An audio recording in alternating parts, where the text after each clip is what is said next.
Hey guys, tonight we're stepping barefoot across cold stone into the dim corridors of a medieval monastery where silence is a rule and even hand washing is a sacred ritual.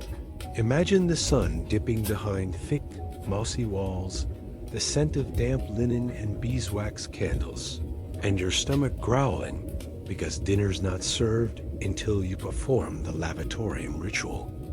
And yes, spoiler alert, you probably won't survive this as a 21st century visitor. The routine alone would break your spirit, and that's before you get to the reused towel. So before you get comfortable, take a moment to like the video and subscribe, but only if you genuinely enjoy what I do here. Let me know in the comments where you're listening from and what time it is there. Now, dim the lights, maybe turn on a fan for that soft background hum, and let's ease into tonight's journey together. You stand before the monastery gate, mud from the pilgrim's path caked to your boots, legs aching from miles of uneven ground. The wooden doors are shut. No surprise there, you're late. But even from this distance, you can hear the bell ringing from deep inside the stone belly of the place. It's not the kind of bell that clangs an alarm or celebration. This one is lower, measured, almost bored. It tolls the hour of collation, the early evening meal, and you know what that means. No food until you've washed. And not just any wash. You're about to join a line of disciplined monks in one of the strangest communal hygiene rituals of the medieval world. One that's both deeply practical and strangely mystical. One that has rules so strict, historians still argue whether it was more about health or holiness. You knock once, no answer. Then, right as you raise your fist again, the door creaks open just wide enough to admit your dirt-streaked face. A novice stares at you. He's maybe 15, skin pale as flour, and not particularly impressed. But he steps aside and lets you in with a silent gesture. No talking. That's the rule. You enter through a passage so narrow, your shoulder scrapes old plaster. It smells like wet wool, distant firewood, and boiled leeks, because somewhere beyond this corridor, dinner is already being stirred. But you won't see the food yet. First, the lavatorium. The monastery is designed like a cloistered puzzle. A square courtyard surrounded by corridors. Bedrooms tucked along one side. The church opposite. And then there's the lavatorium, your first destination tonight. Even in a building obsessed with silence, the lavatorium makes its own kind of music. You'll hear the dripping first water echoing through stone. You'll smell the cold wetness before you even reach the archway. You trudge into the inner courtyard. The sky above is dimming, but the open air brings relief after the stuffy entryway. A few robed figures glide past you, moving faster than you'd expect from monks, but food is a rare motivator. They don't speak, don't acknowledge you. You fall in behind them, mimicking their pace and posture. Hood up, eyes down, hands clasped.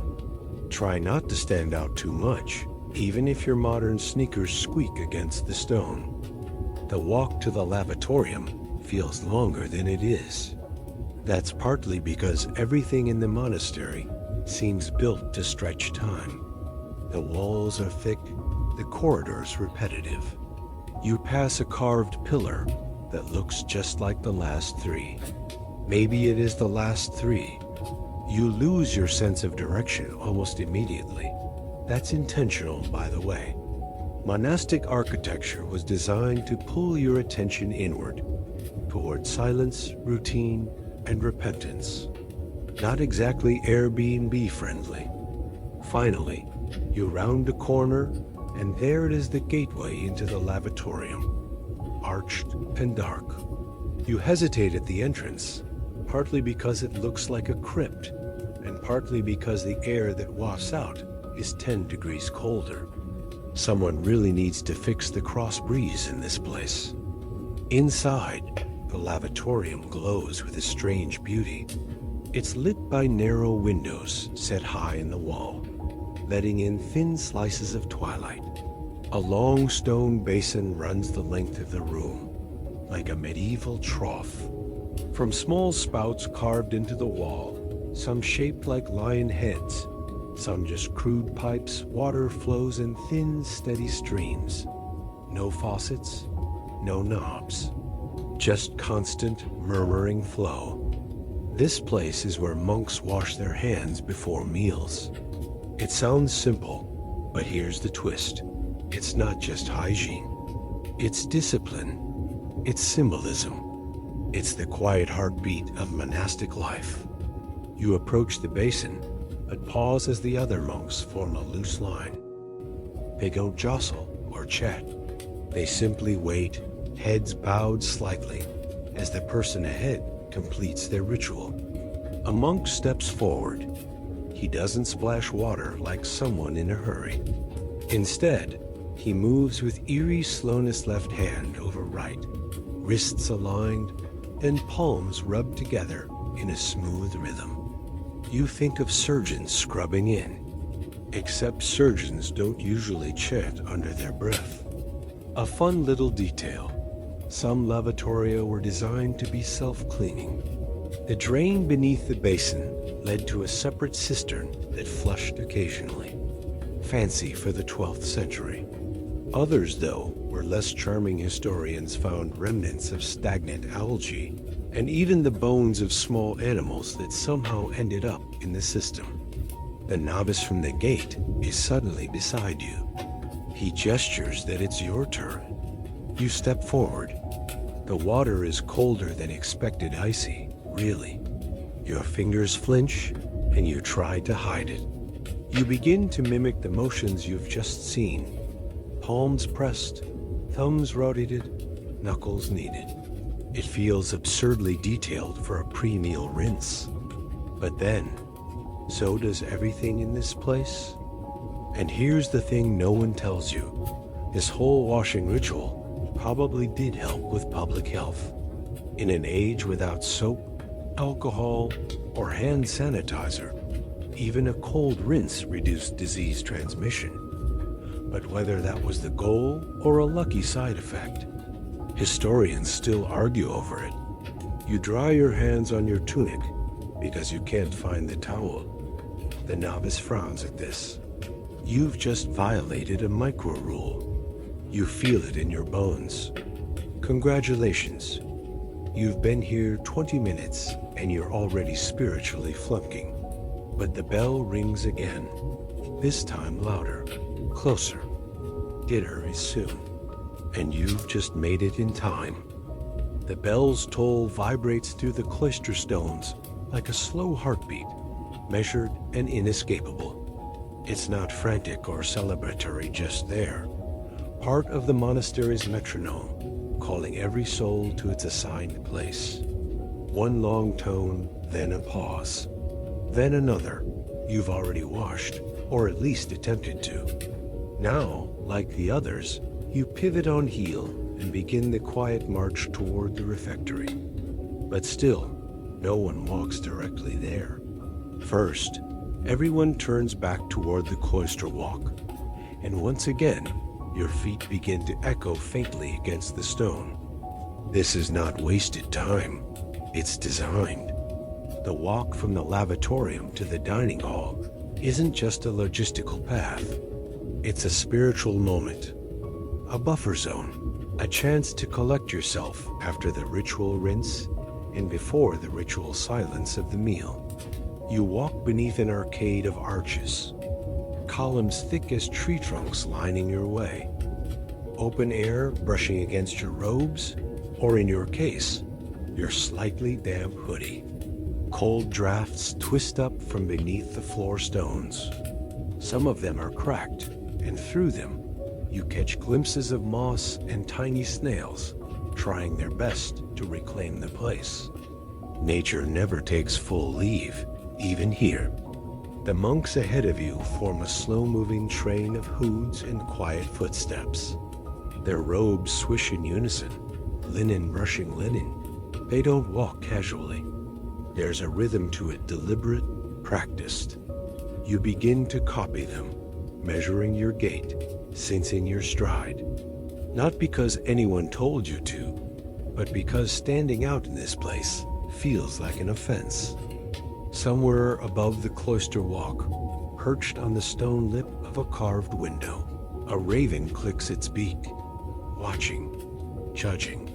You almost expect it to crawl out, unwashed. It doesn't, but still, you pull your sleeves over your damp hands like you're hiding something. Now here's the strange part. While this might seem like a solemn prelude to a meal, scholars have long debated whether the real purpose of all this quiet movement was spiritual or simply crowd control. When you've got 30, 40, sometimes over 100 monks living in the same space, you need order. So maybe this Lavatorium Ritual is less about divine hygiene and more about logistical choreography. But then again, the placement of the lavatorium, often directly adjacent to both the cloister walk and the refectory, suggests a spatial holiness. It's like a spiritual car wash, positioned at exactly the right point between contemplation and consumption.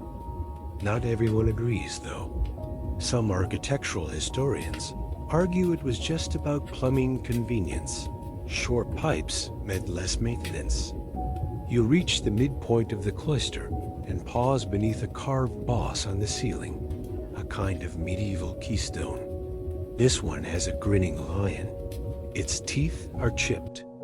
It stares down at you like it knows your fingernails weren't completely clean. You swear its expression is a little smug. Maybe someone carved it to be a warning. The Lord sees everything, including your half-hearted scrub. One of the monks ahead of you shifts, and the group resumes their slow processional movement. You follow, past a set of thick oaken doors, past the chapter house where earlier that morning, sins were confessed and punishments handed out. You didn't see it, but you feel it in the walls, the weight of daily judgment. Just a reminder that even hand-washing can be a spiritual failing here. As you turn the last corner of the cloister, a breeze funnels through the open arches. It carries a mix of smells: beeswax from the chapel, boiled root vegetables from the kitchen, and something slightly less charming, damp stone, and whatever grows in places no light touches. A good reminder that even in holy places, mildew wins sometimes. Suddenly, a monk in front of you halts. Everyone stops in unison. No one speaks. No one sighs. A raven on the windowsill tilts its head, confused by the pause. But you quickly understand. Ahead, the abbot is crossing the cloister, his robes wider, cleaner, a slight gold thread visible even in this gloom. He glances briefly at the line of monks, including you. For a split second, you wonder if he knows you don't belong. But he moves on, unbothered. No call-out, no dramatic imposter. Moment, just a knowing blink. It's worth noting that abbots weren't just spiritual leaders. They were bureaucrats, landlords, and often former warriors. Some wielded more power than local lords. Others were gentle scholars who couldn't gut a chicken, let alone command a fief. Historians still argue whether most abbots leaned toward political ambition or genuine piety. Maybe both. Maybe it depended on the decade. The line resumes its flow. You reach a small alcove along the walk, where a tiny basin juts from the wall, separated from the main lavatorium. You notice one of the younger monks sneak a quick rinse here, probably a redo after an unsatisfactory first wash. He glances around nervously as he does it. You almost smile. Even in sacred routines, there's room for shortcuts and second chances. Above this side basin, someone once painted a fresco.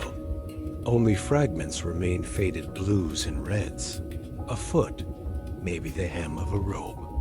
Possibly Christ washing a disciple's feet, or maybe just a generic angel with perfect hygiene. Nobody really knows. Records are spotty, and the local guidebook was last updated in 1443. You finally near the refectory doors, and with them, the unspoken boundary between washing and dining. The smell of food intensifies onions, barley, something faintly fishy. Your stomach growls so loudly, you're surprised no one turns to shush you. But again, silence is the rule. No one scolds. No one laughs. Everyone pretends your belly isn't staging a revolt.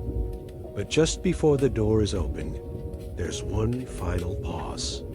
A monk stands nearby with a bronze clapper, ready to strike a signal against the doorframe. This isn't for drama.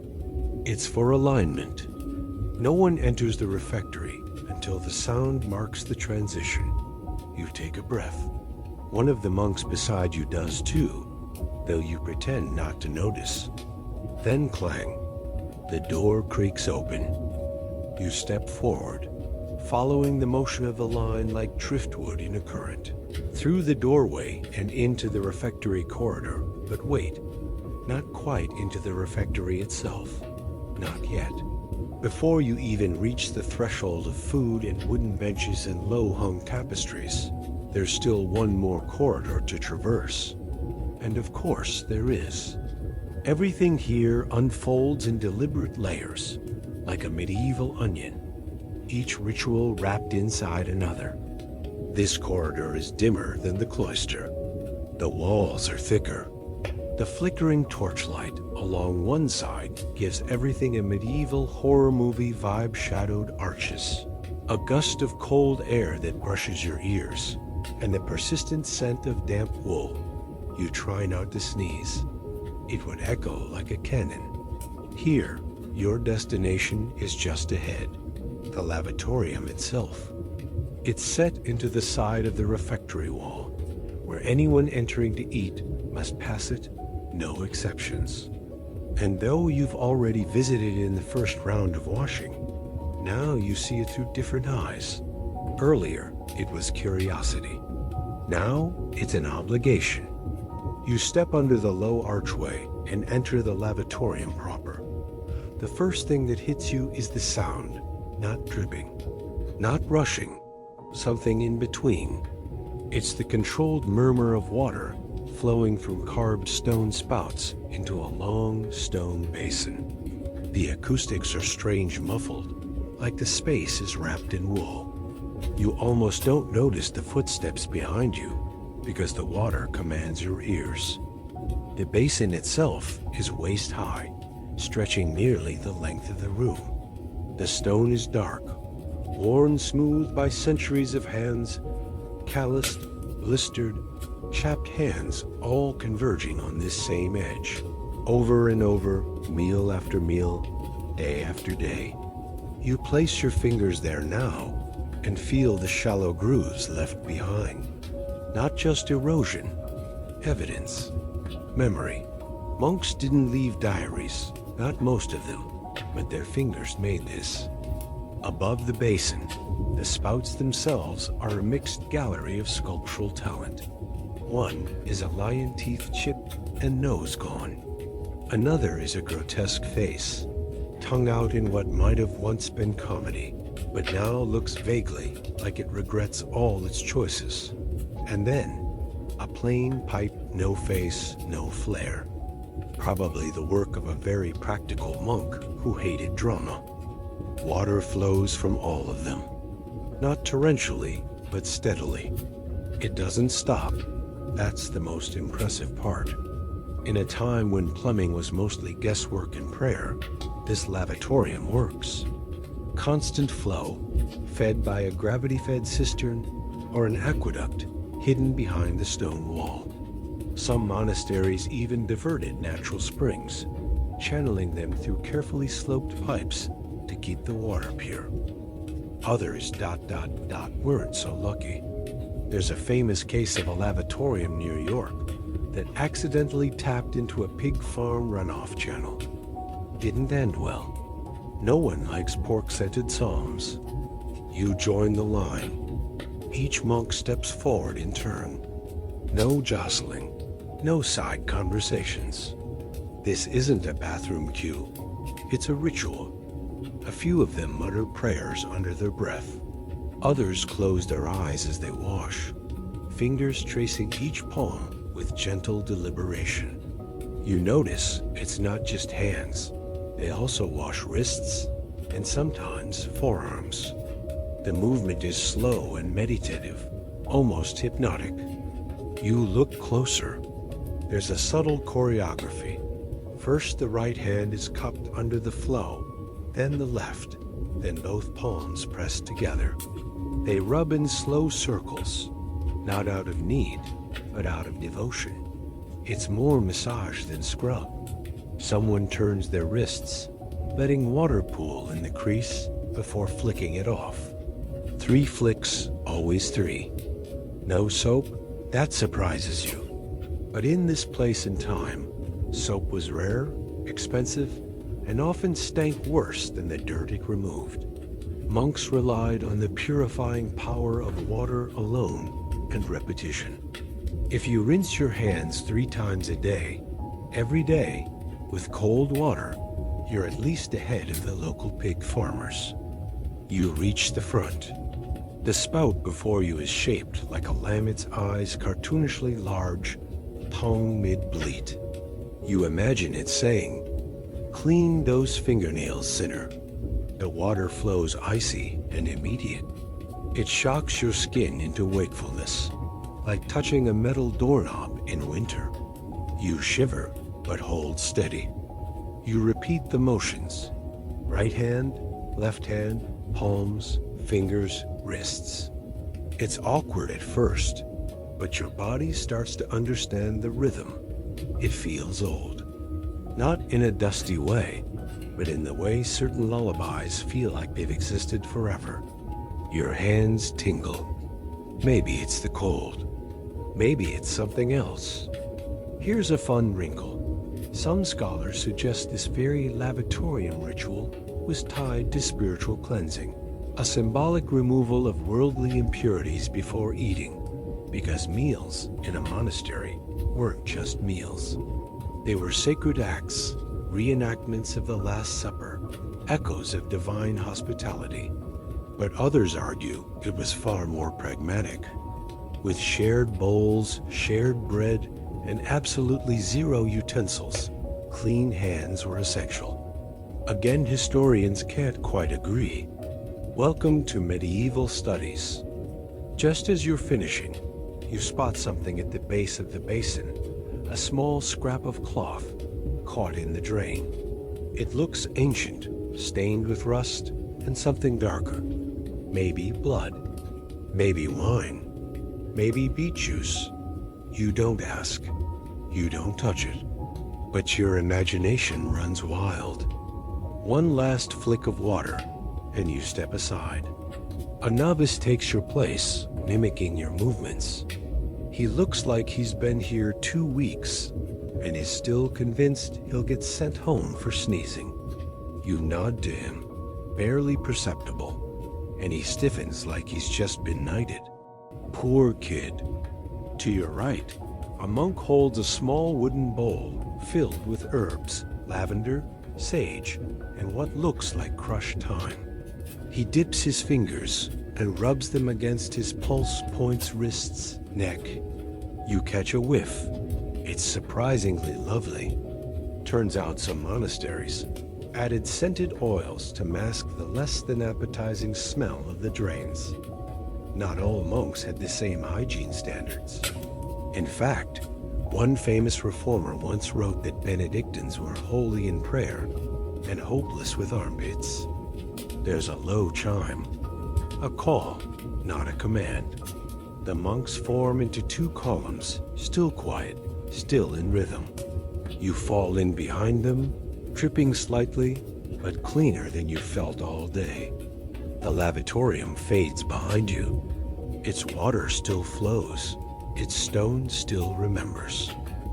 You leave the lavatorium behind, fingertips chilled and damp, and as you step back onto the cloister path, the air feels warmer, by comparison warmer, and somehow drier, like the stone itself holds memories of sun even as dusk deepens. The monks walk ahead, quiet as ever, but the silence feels different now.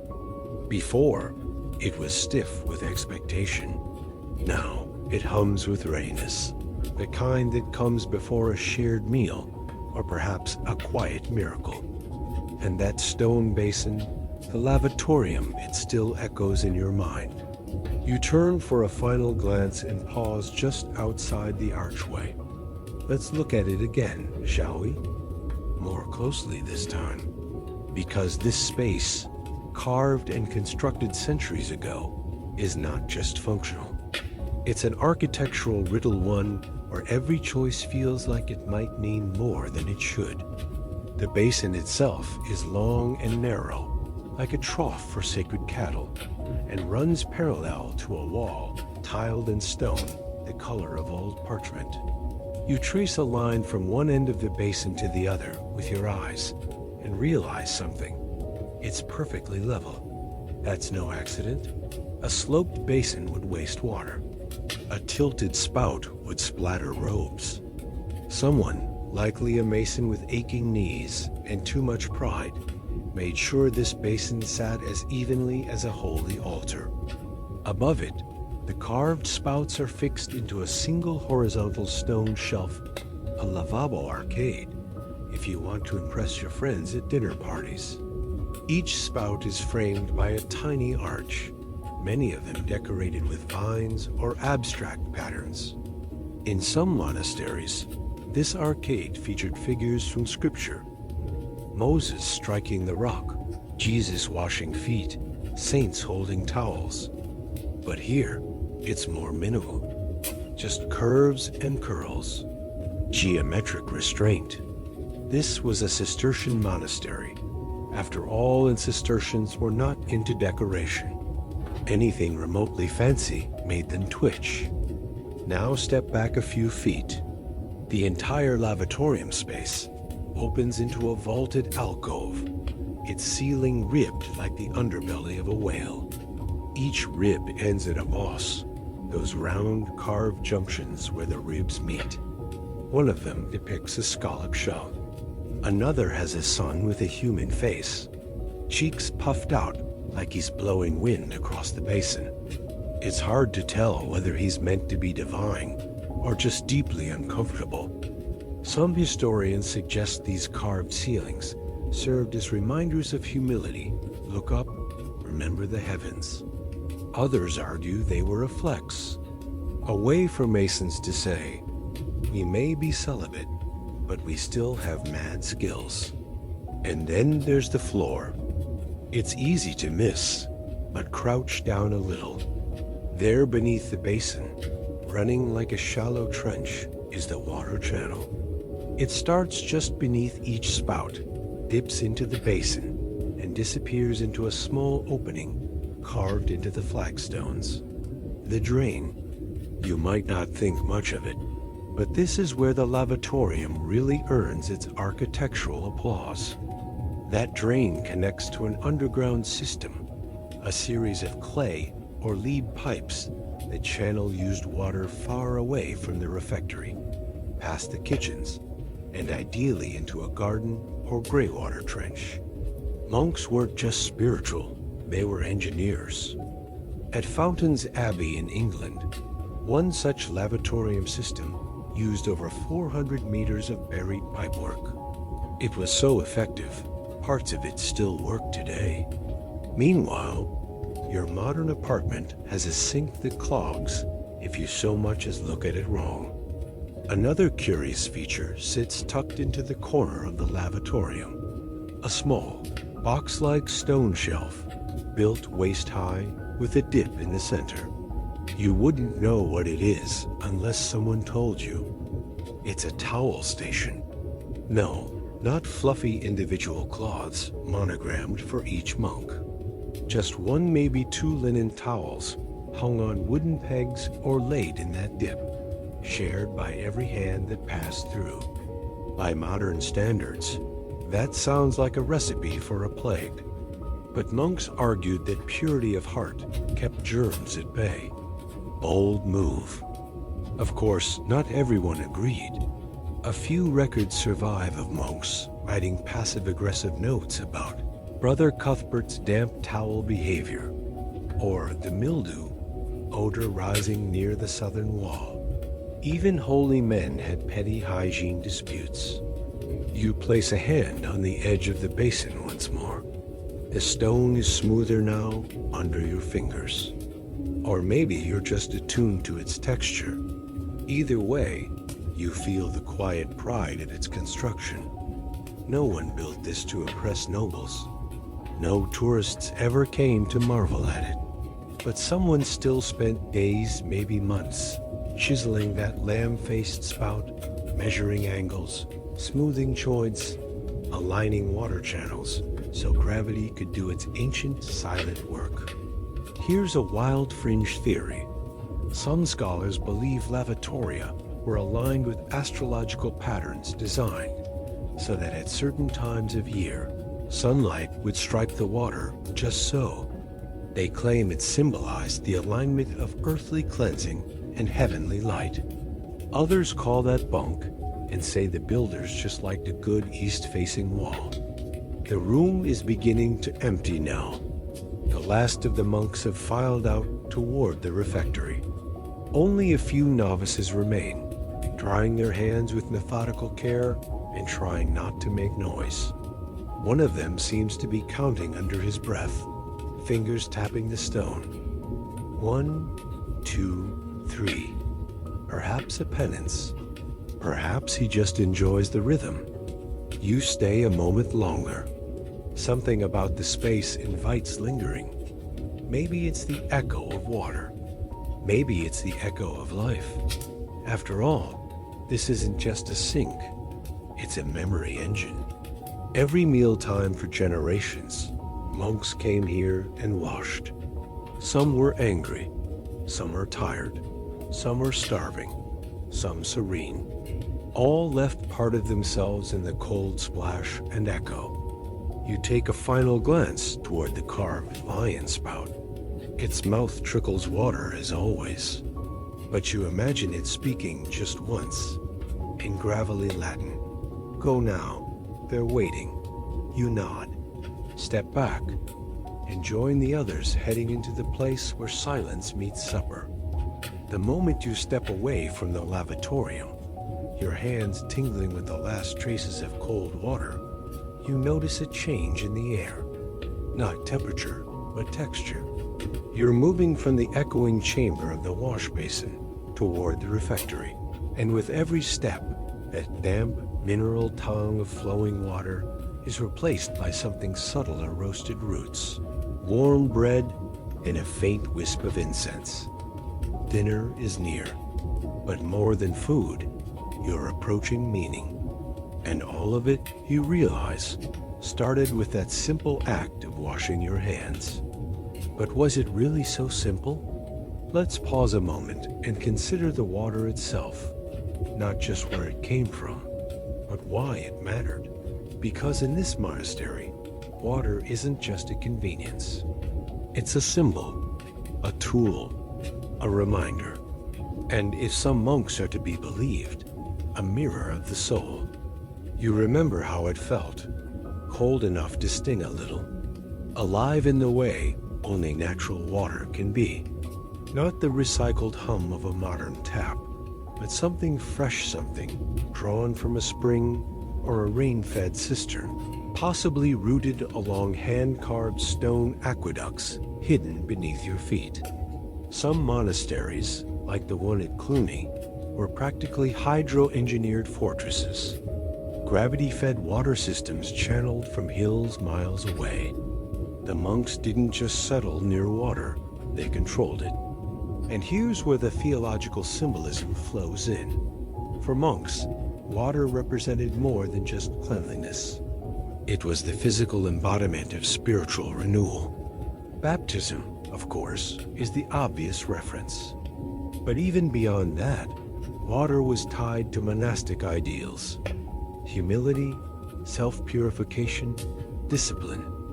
You don't wash your hands because they're dirty. You wash them because they're yours, and therefore suspect. The rule of Saint Benedict, that spiritual playbook for Western monasticism, doesn't waste much time on hygiene details. It assumes you're already living a life of restraint, but in between its stoic lines, you find traces of watery significance. A monk must be pure in body and mind before approaching the table. And the first step to that? Water. Some historians argue the Lavatorium wasn't just a stopgap before supper, it was a gatekeeper, a test. Not everyone passed. There's a legend, probably apocryphal, of a particularly unruly monk who was forbidden to wash for a full week as punishment. Not for dirtiness, but for pride. And let's just say that by day 4, the refectory was noticeably less crowded. You look back, imagining the basin again, the steady stream, the quiet splash, and for the briefest moment, it feels like a living thing. Not a place, but a presence. But back to the question you probably didn't ask, but now can't unthink. Where exactly did the water come from? Good question. In well-funded monasteries, water was drawn from protected springs outside the grounds and fed into cisterns buried reservoirs built from layered stone, often coated in a kind of medieval waterproofing made from lime and pozzolana ash. The water then traveled via channels, sometimes hollowed tree trunks, or terracotta pipes to the lavatorium, where it emerged in those charming, slightly judgmental spouts you've grown to admire. In poorer houses, the system was less refined. Buckets, wells, and the occasional rain catchment that relied heavily on divine mercy. Some monks took turns hauling water daily, a job as blessed as it was backbreaking. Still, the goal was the same, a constant flow. Stagnant water was a sin against both the body and God. Now, here's a strange footnote from the dusty corner of monastic records. One monk's diary from the 13th century complains that during droughts, water was rationed, except at the lavatorium. Bathing could wait. Drinking could wait. But hand-washing before meals? Non-negotiable. He wrote, somewhat bitterly, "I thirst, but my fingers are ever pure." Probably not the motto they stitched on the pillows. And still, water didn't just symbolize internal cleansing, it reminded you of your place. Monks lived communally, anonymously, as part of a single body. The lavatorium, with its shared flow and unified motion, embodied that. No separate faucets, no customized temperature. You placed your hands under the same stream as the brother before you and the brother after. Whatever sins or soil you carried, they mingled with everyone else's. It was humbling, or horrifying, depending on your outlook.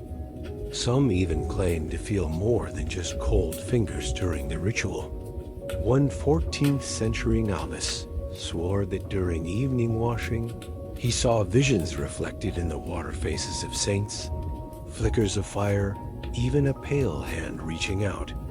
He was given extra prayers and a week off from vegetable duty. Historians, predictably, still argue whether he was touched by the divine or by moldy rye bread. You finally reach the threshold of the refectory, two thick doors that look like they were made to repel Viking raids. And just before you pass through, you pause. A monk ahead of you hesitates too. He presses his palms together, not in prayer exactly, but like he's remembering something, maybe his earlier wash, maybe his intention to be mindful. You wonder what went through his mind. Did he reflect on what the water took from him, or what it refused to cleanse? This moment, this pause isn't required. It's not written down anywhere, but almost everyone does it. A breath, a brief act of internal rinsing, even after the hands are dry. And then the doors creak open. Inside, the refectory glows with the soft gold of oil lamps. Wooden tables stretch the length of the room, and monks file in, each heading to his assigned spot. There's no chaos, no scraping chairs, just that same gliding silence. You follow, stepping lightly on the stone floor. Your hands, though mostly dry, still remember the water. And so do you. You shuffle forward across the stone threshold of the refectory, your steps muted by centuries of wear on the flagstone. The hush in here isn't enforced with glares or scolding. It's just expected. It's the air you breathe, the posture you adopt. Even your bones start to understand it. No one here needs reminding. This isn't a cafeteria. It's a ritual chamber disguised as a dining hall. But before a single bite is taken, there's one more layer to peel back: the motions.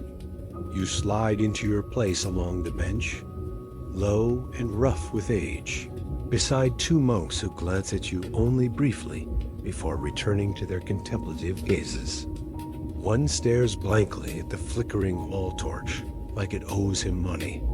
The other is mouthing silent words you can't quite hear, perhaps a song, or perhaps he's just counting the minutes until stew. You sit quietly, unsure of your hands. Should you fold them, lay them flat, tuck them into your sleeves like a medieval penguin? It's then that you realize everyone's hands move the same way. As the mealtime prayer begins, murmured by a designated monk from a pulpit halfway down the room, the others place their hands flat on the table in front of them, palms downward, fingers gently splayed. It's not stiff, but it's deliberate, as if each one is practicing humility through posture. It's beautiful, eerie, and just a bit unnerving, like watching synchronized swimmers in wool. And then comes the food, carried in by the refectorian, a rotating roll among the brothers. He doesn't serve individual plates. He places down large communal bowls, each one steaming with whatever the kitchen managed that day. Thick barley stew, dark bread, root vegetables, occasionally fish if the river was generous. Your mouth waters, but there's a catch. No one touches anything yet. There's another prayer. This one is silent. And as it ends, the monk to your left begins to eat.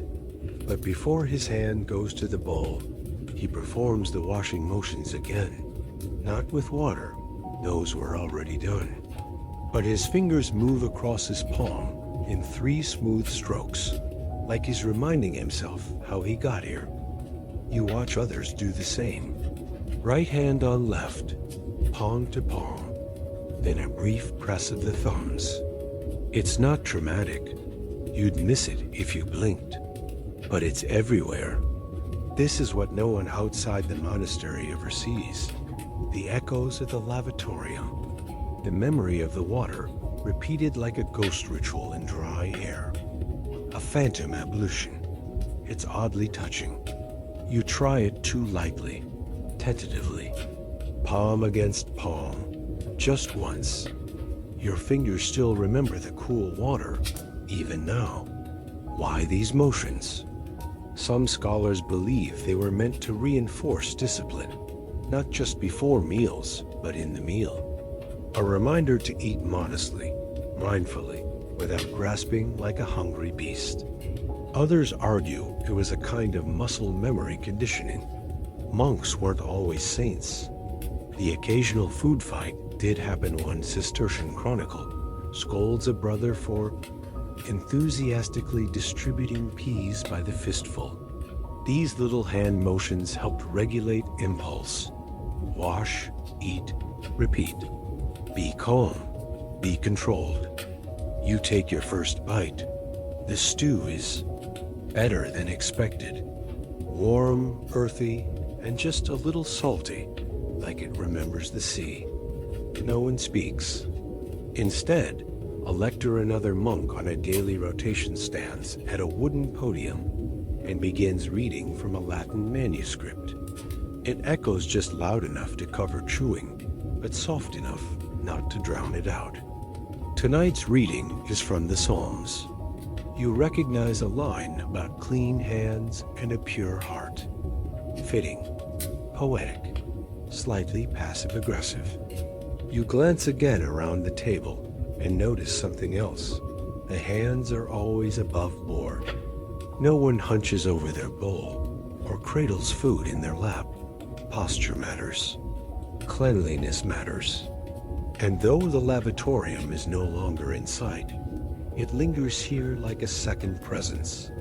Here's a bit of weird trivia. Some monasteries had hand signal codes to communicate at meals without speaking. One closed fist might mean, pass the bread, while two fingers pointed sideways could be, I need water. Over time, these codes evolved into entire sign languages used across Europe. It was like medieval charades, with fewer jokes and more vegetables. But even with silent codes, there was an unspoken rule. Don't touch anything until you're mentally prepared. Clean hands, calm heart, controlled appetite. The lavatorium wasn't just about scrubbing away dirt. It was a behavioral reset. If your hands were clean, you were reminded to act clean. You see it even in the novices. The youngest ones sit at the far end of the table, closest to the door, like they might be swapped out at any moment. Their eyes dart toward the elders, mirroring every motion, copying the way the others grip the spoon, tear the bread, fold the napkin. One young monk stares at his own fingers like they've betrayed him. You want to tell him, it's okay. You missed a spot too. We all do. Somewhere across the table, a brother sneezes. Instantly, every hand moves, thumb and middle finger tap the chest in a quick blessing. No one comments, no one flinches. But it's a shared ritual, performed with automatic grace. Another echo, another ripple from the lavatorium basin, still flowing invisibly through the room. And yet, despite all the formality, there's something incredibly human about it. A community of people who've agreed consciously or not to treat every bite like a prayer and every hand like a sacred tool. You sit back, not full exactly, but satisfied.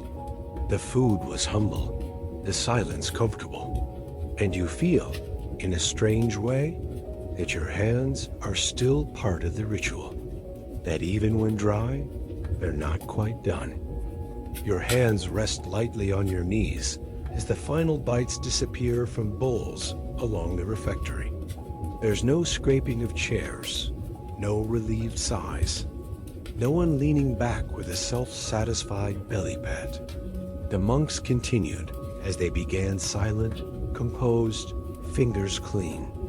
And yet, beneath all that calm, your thoughts spiral a little. No soap, no towels of comfort, just water and motion. And somehow it worked. Because here's the strange truth. For all its sanctity, the lavatorium was soapless. Not because the monks rejected it entirely. Some monasteries had lye-based soap for laundry or the occasional bath. But during the hand-washing ritual, no suds, no scent, no bubbling lather. And that's the part that stings your modern instincts. Your brain wants to cry out, how can this possibly be hygienic? Especially when you've been conditioned to sing happy birthday twice over a sink. just to survive a grocery store trip. But in the medieval mind, cleanliness was about order, not chemical warfare. You flash back to the water on your hands. There was no viscosity to it, no sense of layers being stripped away. Just cold, constant flow, and a gentle rubbing of skin against skin. It wasn't about germ theory, because germ theory wouldn't be born for another 600 years. It was about discipline. One monk, you remember, passed his hands beneath the spout and then did something odd. He held his wrists up to the light, turning them like relics. Was he checking for dirt? Or affirming the act itself? No one said. But his face serene, composed, told you it wasn't just a habit. It was a belief. The fact that they managed to keep illness at bay for the most part is a historical quirk that makes researchers raise their brows even now. Communal bowls, shared towels, no soap. Yet outbreaks were surprisingly rare in well-maintained monasteries. Why? Was it the constant washing? The diet? The limited exposure to outside pathogens? Historians still argue whether these small acts of water and rhythm had more effect than prayer or luck. And then there's the towel. Ah, yes, the sacred, soggy, slightly terrifying towel. You spotted it earlier, hanging limp on a wooden peg just outside the basin chamber. It was longer than you expected, nearly the length of a monk's robe, and looked like it hadn't fully dried since Pentecost. Woven from coarse linen, possibly reused from old habits or surplus altar cloths, the towel was communal. Everyone used it, in order, no exceptions. You shudder to imagine the bacterial ballet being performed on that rag. And yet, here's the kicker, it wasn't supposed to be comfortable. The discomfort was part of the point. It was supposed to humble you, to remind you that comfort wasn't the goal here. Clean hands didn't require softness, just effort. Sometimes, the towel was simply passed along a bench. Wipe, fold, pass. In wealthier monasteries, there were multiple towels on rotating hooks, and they were boiled weekly with mint or rosemary to mask the smell. But in most places, one towel, many hands. A shared reminder of shared living. There's a charming, if slightly grim, anecdote from a 12th century monk who wrote that during winter, the lavatorium towel would freeze at the edges and crack like the bones of saints. He claimed it was still preferable to the summer version, which smelled of brotherly compromise. And yet, despite all that, the monks lined up day after day, hands open, because the ritual mattered more than the sensation. You remember drying your own hands on your sleeves. An accidental violation. A novice noticed. And now, you feel a pang of guilt, not because you broke a rule, but because you stepped outside the choreography. The whole monastery moves in unison, and your awkward drying motion had been like a single cymbal crash in a string quartet. But you're learning. You glance again at the monks across from you. Their fingers curl around their wooden spoons with practiced gentleness. They eat without greed. When bread is torn, it's done slowly, like unrolling a scroll. And not once have you seen anyone lick a finger. That's not an exaggeration. Licking fingers was specifically forbidden in some monastic rules. One passage in the Customary of Cluny even threatened extra penance for anyone caught savoring his digits like the idle beasts of field. Strong words. But then again, these are people who treated hand placement like a moral compass. You try now to picture your average modern kitchen. Sauce-covered fingers, flicked spoons, napkins crumpled into couches. You feel a little scandalized. Not in a prudish way, just surprised. The monks didn't have sanitizer, but they had an almost reverent obsession with the space between touch and taste. In fact, one Benedictine manual included a section on how to fold your hands after washing. Fingers interlaced was acceptable. Palms together, preferable. But resting your hands under your thighs at dinner was considered slovenly, and if repeated, might land you in a scolding from the prior. Of course, not every monk was perfect. One notorious manuscript from a German monastery includes a furious marginal note accusing a fellow brother of wiping his hand on the table edge like a butcher. We'll never know who he was, but he lives on in the shaming footnotes of history. As the lector reads on his voice, a steady drone weaving through Psalms and Proverbs, you notice a monk across the aisle, absently rubbing his thumb into his palm. Another ghost motion. Another echo from the lavatorium. It's all tied together. You realize. The water, the basin, the towel, the silence.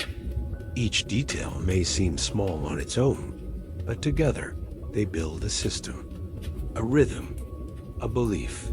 The lavatorium isn't just a stop before supper. It's a practice, a daily rehearsal of submission, a physical exhale before spiritual intake. You flex your fingers now. They've warmed, dried. The ritual is complete, but the muscle memory lingers. And somewhere in the back of your mind, you wonder if tomorrow you'll reach for a spout that isn't there, out of habit, before reaching for your morning coffee. If you do, you'll know why. You remain seated at the table as the lector's final syllable trails into silence. A deliberate, weighty kind of silence that doesn't merely happen. It's kept. Hands still, bowed heads. Even the air seems to pause, as if unwilling to rustle another robe or stir another candle flame. And then, as quietly as it began, the meal is over. But you're not done. No one bolts up from the bench or heads straight to bed. Instead, each monk lifts his hands from the table slowly, gracefully, as if lifting something sacred from an altar. They don't brush crumbs away. They don't drum their fingers or stretch. The hands, once again, become intentional. Clean, restrained, sacred instruments of habit. You follow. You push gently back from the table, knees stiff, ankles unsure, and stand. It's then that you notice something curious. Several monks don't leave immediately. Instead, they drift almost imperceptibly toward a small niche near the entrance of the refectory. It's not marked, not labeled. Just a shadowed alcove with a bench beside it. And hanging above the bench, that towel. Yes, the towel. Again, still faintly damp, slightly frayed.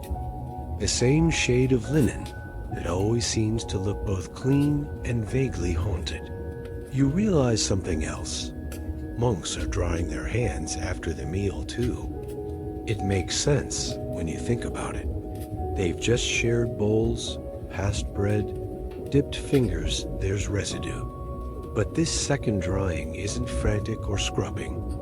It's gentle, ritualistic, almost ... performative. Like the act itself is more about how it's done than what it achieves. A tall monk with hollow cheeks and eyes like rainwater walks up to the towel. He presses his palms together within its folds, not rubbing but holding, like he's cradling something delicate. Then he steps back, bows his head, and disappears into the cloister. You approach. The towel feels cold. It smells of time and something like dusted parchment. You mimic the motion's palms pressed, no hurry. As you draw your hands away, they feel ... steadied. Not cleaner exactly, just complete. You turn to follow the others, but pause again. In the corner of the room, half hidden behind a heavy tapestry, another group of monks is gathered. They're younger novices by the look of them, and they stand perfectly still, not frozen with fear, but waiting, watching. They are the learners, and this moment, it's a kind of lesson. You take a seat on the edge of the nearby bench, not too close, just near enough to see. One of the senior monks steps forward, a figure who radiates quiet authority without raising a single eyebrow. He lifts his hands. The novices do the same. And for a few long seconds, no one moves. Then he begins. His hands move slowly right over left, palms circling, and a careful slide of the thumb down each finger, one at a time. You've seen this before. It's the same sequence you saw at the Lavatorium. The ritual repeated not at the basin, but here, dry and deliberate, away from the water entirely. It's like watching monks rehearse music without instruments. They're practicing presence, rehearsing devotion. You wonder, is this standard? Or something unique to this monastery? There's no record that every order did this. Some scholars believe these dry rehearsals were only practiced in houses with stricter Benedictine observance. Others suggest it might have started as a penance assigned to novices who failed to wash correctly, like being told to recopy your homework 50 times until it felt right. Either way, the effect is mesmerizing. You watch fingers moving in slow arcs, wrists rotating with solemn grace. The youngest monk rubs his palms too quickly, forgets a step. The elder pauses, gives a soft head tilt, and begins again. No rebuke, just a second chance. It strikes you then that the Lavatorium Ritual isn't just about cleanliness or obedience. It's about discipline layered over time, a choreography learned by heart. And for monks, it begins long before they ever reach the water. Over in the corner, a novice stares so intently at his own hands that you half expect them to burst into flame. He holds them out as if questioning them. And maybe he is. Are they worthy? Steady enough? Still too new? There's a strange intimacy to it. How often do we really look at our hands? Trace their lines? Consider their motion? For these monks, their hands are the only tools allowed for nearly every task: working, eating, praying, serving. So training the hands isn't optional. It's foundational. One friar once wrote that the hands of a monk must move like bells at matins unseen, but always ringing the same tune. Poetic, yes, but also practical. In a world where so little was written, where so few words were spoken, the body had to carry meaning. And nowhere was that more evident than in the Lavatorium. You're reminded of a fringe theory you once read in a footnote. Yes, the kind only 5 people care about, and 2 of them died in the 1700s. It claimed that the Lavatorium rituals had monastic origins in ancient Roman hand-washing customs, particularly among priests. A leftover gesture, repurposed by Christians, deepened by ascetics, and finally codified by monks into a sacred gesture of separation from the world, from appetite, from self. Most scholars scoff at that, of course. Too speculative, they say, and maybe it is. But as you sit watching a novice move his fingers like they're casting a spell in slow motion, you can't help but think, what if they're right? Eventually, the practice session ends. One by one, the novices bow, step back, and vanish into the hallway. You rise too, stretching legs stiff from stillness. The refectory is nearly empty now. Just the shadows and the occasional cough echoing from somewhere deep beyond the stone. As you turn to leave, You pass a column near the entrance. Carved faintly into its side, so faint you nearly miss it, is a pair of hands. Not realistic, stylized. Fingers straight, palms facing out. A reminder? A warning? Or maybe just a visual cue. Enter with clean hands and cleaner intent. You step into the cloister again. The night has deepened. The air is cooler, but the silence has warmed somehow. It doesn't press against you anymore. It welcomes you. Like the basin's water, it flows.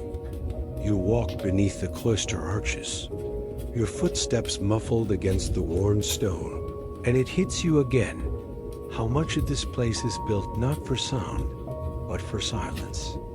Not for haste, but for rhythm. The monastery breathes in structure, and nowhere is that more obvious than in the way bodies move around watchers. Yes, watchers. You saw them earlier, but maybe you didn't see them. They're not hall monitors, not quite guards, but they're always there stationed near the lavatorium during the rush to wash before meals, standing near the towel bench, hovering quietly near novices as they fumble their way through daily motions. They are the eyes of the order, the silent shepherds. Tonight, you notice one of them. He leans against a carved pillar just outside the lavatorium arch, his face shadowed by the edge of his cowl. He's not lurking. He's observing, calm, still, watching his novices shuffle past with damp sleeves and bowed heads. And you realize, for the first time, that the Lavatorium Ritual isn't just self-directed, it's performative. A communal act that you carry out under careful, constant scrutiny. There's a weight to that. Monastic life isn't private. It's deeply personal. Yes, but it happens in public, surrounded by your brothers. You're always being witnessed, not to punish, but to shape. Because habit is contagious, and so is discipline.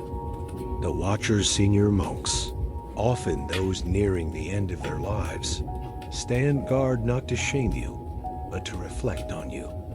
They're there to remind everyone what the standard looks like, and live quietly. And if you slip, if your hands don't quite follow the right pattern under the water, if you dry them too quickly, or worse, skip the towel altogether, they'll notice. They may not say anything. Most of the time, they won't. But they'll see, and you'll feel it. One novice, maybe 15 years old and built like a terrified squirrel, stumbles out of the lavatorium as you pass. His sleeves are soaked up to the elbow. He clearly misjudged the water's trajectory, or maybe just panicked mid-scrub. He freezes, realizing his error. The watcher nearby doesn't scold, doesn't move. Just notices. The novice bows, mumbles something in Latin that may or may not be real, and scurries toward the refectory. A few feet behind him, another young monk waits to enter the lavatorium, but before he does, he pauses at the threshold. You see him flex his fingers slowly, silently running through the motions, one more time before stepping into the water. He's practicing under pressure. The watcher doesn't move, but you sense approval in the stillness. You begin to see them everywhere now. At the end of the cloister walk, one stands half hidden beneath a torch bracket, eyes calm and hands folded. Near the refectory door, another leans into the shadows of a niche, posture casual, gaze unwavering. You wonder if there's a secret hierarchy of watchers, a system for choosing who gets to become one. Maybe it's earned an unspoken acknowledgement that this brother has perfected the rhythm, mastered the ritual, and now serves not with words, but with presence. There's an old story you recall, likely exaggerated, as most monastic stories are, about a monk so meticulous in his hand, washing that the others began copying him without being told. His flick of the wrist, the slow swirl of his thumb, even the way he stepped back from the basin when finished. All of it became the de facto method. He never spoke a word, but everyone followed. Eventually, he became a watcher. He didn't seek it. He simply was it.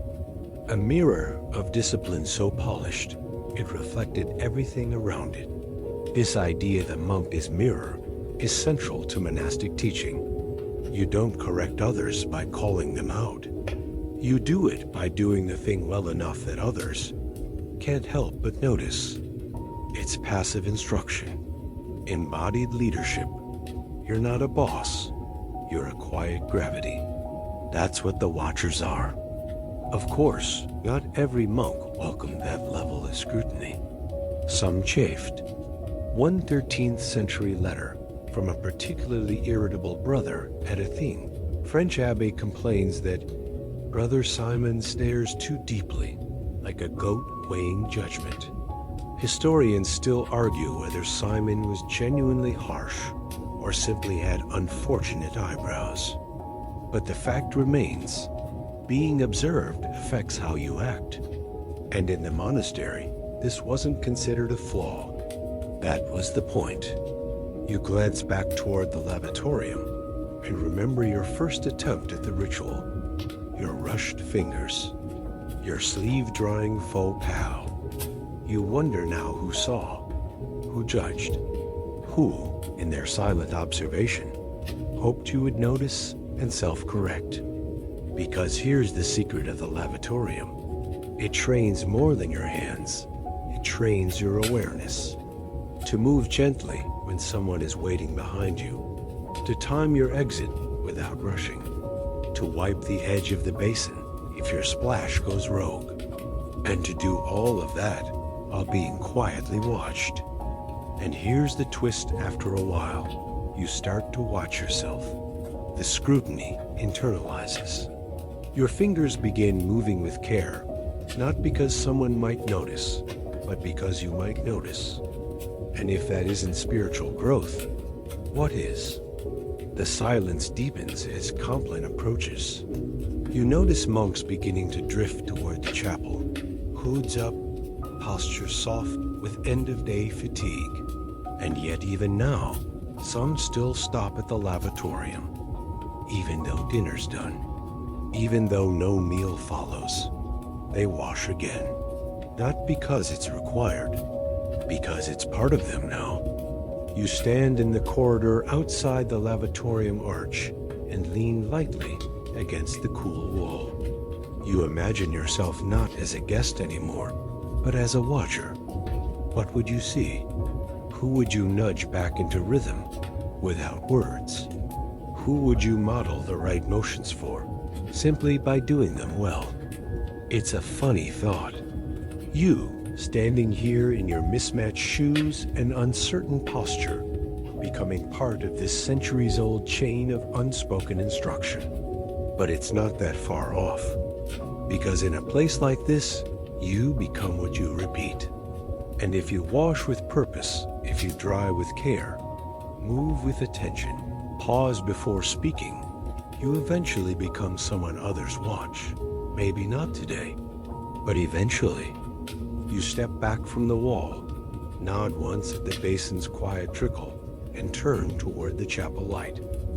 You walk slowly now, your steps absorbed into the hush of stone and habit. The water's whisper fades behind you, replaced by the soft, persistent sound of sandals brushing flagstone. And though the lavatorium is out of sight, you're still thinking about it. Not the washing this time, but the stone. Because something caught your eye earlier, didn't it? Just before you leaned over to rinse your hands. There along the edge of the basin faint, almost erased, but definitely real. Small letters carved into the stone. You saw them in a flash. Maybe 6 or 7 of them, no longer than a thumb's width, wedged between the lion-headed spout and a faint brown stain. Not decorative, not ornamental, a message, hidden in plain sight. Now that the day's motions have slowed and the monastery tilts towards sleep, your thoughts circle back. What were those letters? Who carved them? And why in that spot right where the water would strike first? You double back, quietly. The lavatorium's empty now, or close to it. One lamp flickers against the far wall, casting deep amber shadows. The water still runs, of course it does, but there's no one here to compete for space. Just you and the stone. You lean over the basin again, gently brushing your fingertips across its edge. There, just beneath the curve of the trough, are the letters, not Roman capitals, not the curly calligraphy of illuminated pages. These are simple, linear, cut like a signature left in a hurry. You trace them. 2 letters are completely illegible, worn smooth by time and fingers. One looks like an M, or maybe a W. Another might be a T or a cross, or both. You wish you could read it like a sentence, but maybe it was never meant to be read that way. Maybe it's a set of initials, a short prayer, or a warning. Some inscriptions in lavatoria are well documented. A monastery in Burgundy had the words aqua purgit animum, water purifies the soul, carved directly over its basin. Another in northern England simply read, Tas, be silent. Short, sharp, impossible to ignore when you've got icy water trickling through your fingers.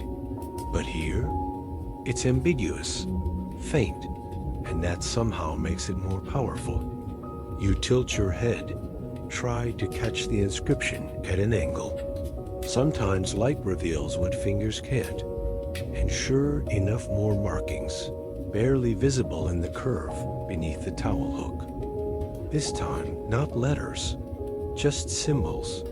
A scallop shell, perhaps. A crescent moon, or something resembling a handprint. You're not sure if it's carved or simply worn there by repetition. Some fringe scholars have suggested these kinds of marks weren't just decorative. They were talismans, little magical insurances, because not every monk was immune to superstition. In fact, the monastic world had its own quiet network of symbols, signs, and protections, especially around water. Why? Because water could betray you. Yes, even in the holiest places. Some lavatoria became breeding grounds for bacteria, especially in warmer climates or poorly maintained houses. If the water source was tainted upstream by livestock, by burial grounds, by rival monasteries with questionable plumbing choices, then every monk who cupped his hands beneath that spout carried a risk. And some did get sick, not often, but enough.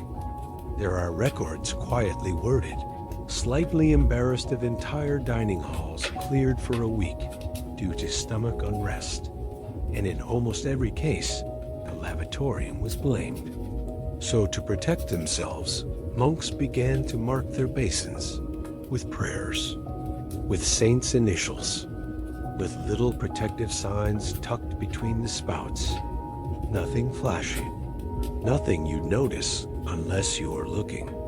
Like you are now. You run your finger along one final curve and find, pressed so lightly into the stone it's almost playful, the faint trace of a fish. Not a realistic one, just the classic early Christian shape, 2 arcs crossing like the mouth of a lantern. It makes you smile. Maybe it was added centuries after the basin was first built. Or maybe it's been there since the first hand washed in this very spot. That's the thing about the lavatorium. It holds time. Not just water. Time. It absorbs the pressure of centuries. Each splash, each hand, each prayer, each drop. They wear on the stone, layer by layer. until even the smallest scratches become meaningful. You wonder who carved the letters.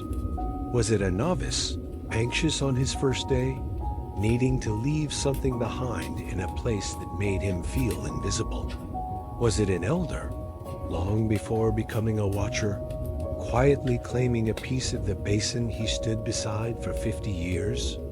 Or maybe it was neither. Maybe the letters were there when the basin was installed. Maybe the mason left them a signature, a builder's mark, a final flourish on a job well done. Medieval masons weren't always literate, but they had their own language, mason's marks. Geometric symbols, often unique to a particular family or guild, used to identify who built which wall, which arch, which drain. Maybe this lavatorium bears not a message, but a claim one that whispers, even now, I was here. I made this. You straighten, hands tingling again, but not from cold this time. You feel ... seen, not just by the watchers, not just by the others, but by the stone itself. The basin, like the monastery, remembers everything, even if it forgets the exact spelling.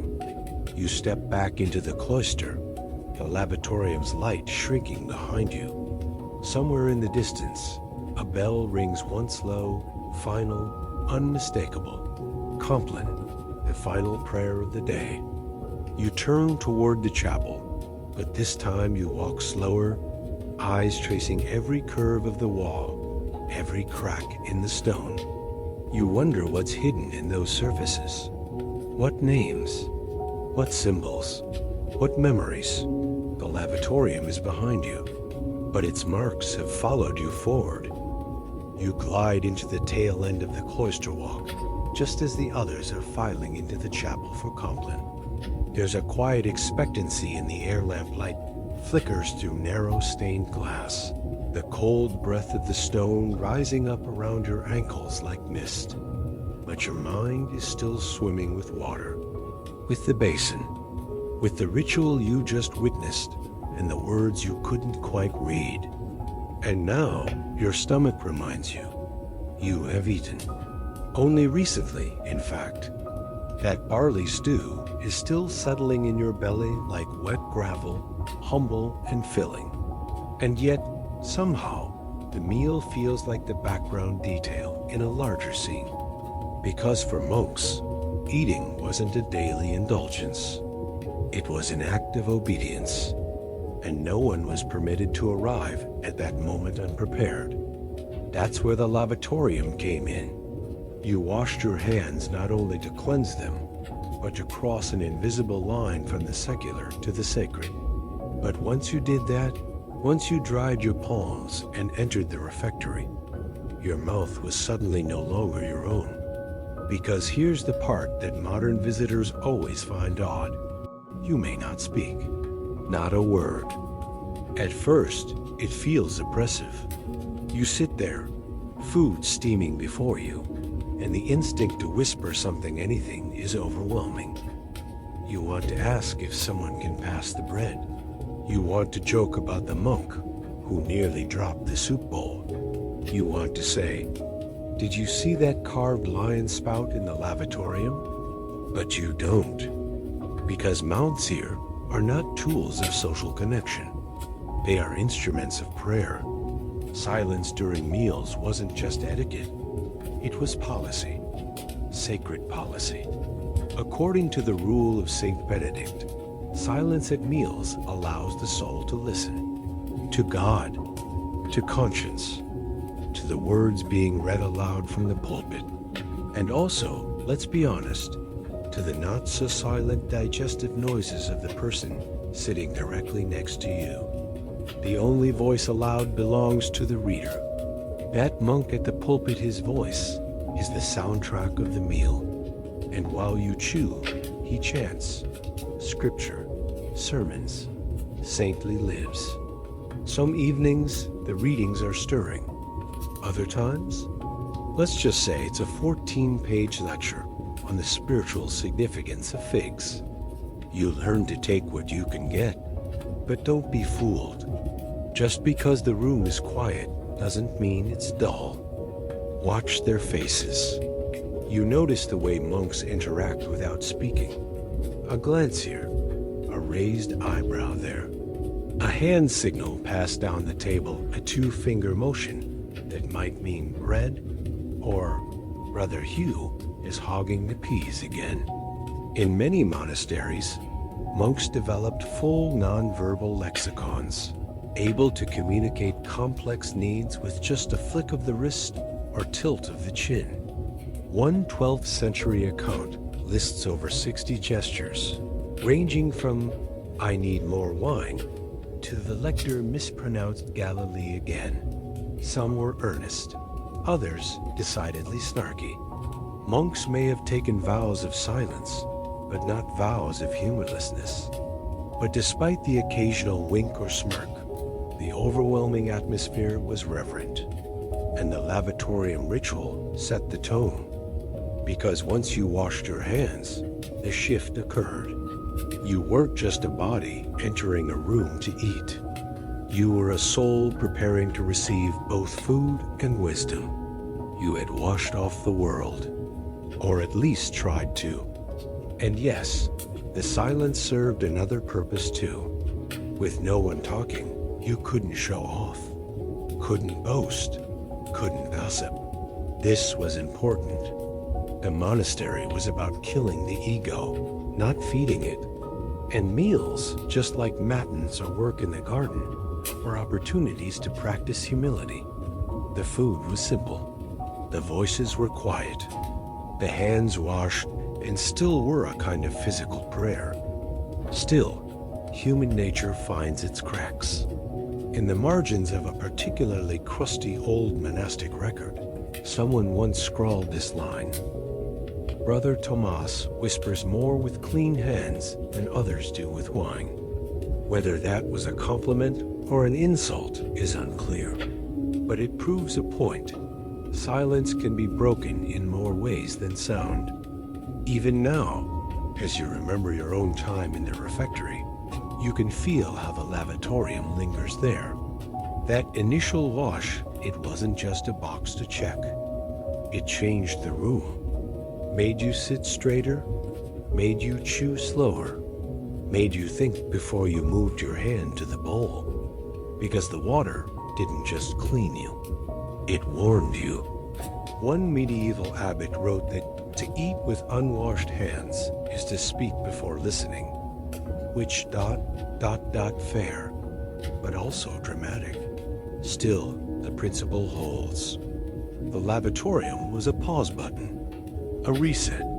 It made sure that every monk came to the table equally, at least in theory.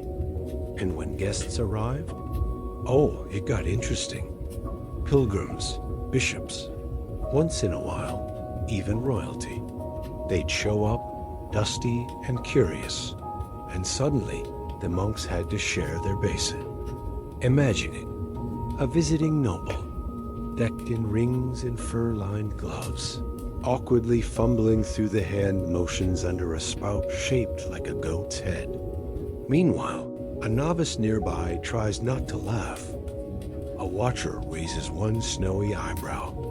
It was a moment of collision between the structured calm of monastic life and the jangly chaos of the outside world. Some guests adapted, others, not so much. A few accounts describe nobles washing like toddlers, slapping water around like ducks in a puddle. One particularly grumpy chronicler described a visitor who drenched the basin, his sleeves, the novice beside him, and the floor, then dried his hands on his tunic and declared himself blessed. Not the best first impression. Still, hospitality was sacred.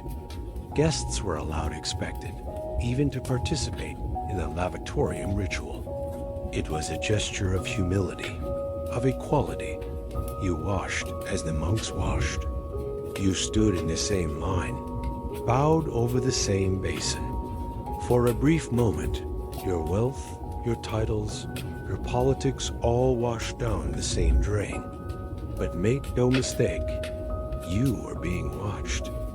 The monks weren't judging you in the secular sense. They weren't taking notes, but they were trained to notice. If you skipped the towel, if you crossed your hands instead of washing them, if you entered the refectory with dry fingers and a loud voice, you were noticed, not shunned. But I remembered, and you could feel it in the way silence rewrapped itself around you. Tighter, more cautious. Because in this place, the lavatorium wasn't just a convenience. It was a rite of passage, a gate, a beginning, and meals. They weren't the end of the ritual. They were unfolding. The moon sits high now, casting silver stripes across the cloister walk as you trail behind the last of the monks returning from Compline. The great bell is quiet. The lavatorium is empty, but something is still stirring in your mind. Because tonight, you weren't the only one who washed your hands. Guests came. You saw them too. Maybe 3 figures at the rear of the refectory line. Not monks. They didn't glide. They shuffled. Their robes were unfamiliar, layered over travel clothes. Dust clung to their hems.